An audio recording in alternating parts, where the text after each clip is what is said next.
रात का सपना अब तक पूरा नहीं हुआ और हकीकत की सुबह हो गई। भगवान के प्रणाम करे दिनটা শুরু করি যাতে সারা दिन गधे जैसे काम करने की शक्ति दे।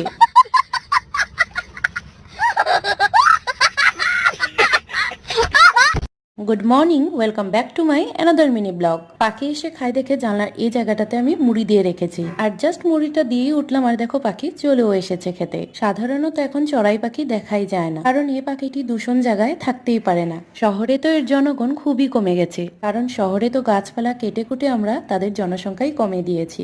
এদিকে তো ঘরের ভিতরে আমার আরেক পাখি বসে আছে খাবারের জন্য। আজ তো মাসের ফার্স্ট স্যাটারডে, তাই তো উনি ঘরে আছে। তবে আজকে সকালে যেহেতু ঘরে আছে তাই রান্না বাড়া তেমন একটা সকালে চাপ নেই, তাই পাউরুটি সেকে লাল চায়ের সাথে খেতে দিলাম ওকে। দুপুরের মেনুতে আজকে ছিল লাই পাতা বয়েল, শিং মাছের ঝোল আর শীতের সবার ফেভারিট আলু ফুলকপির তরকারি। স্নান করে এসে ঠান্ডায় তো একেবারে নড়া ফাতিহের মতন কেঁপেই চলছি।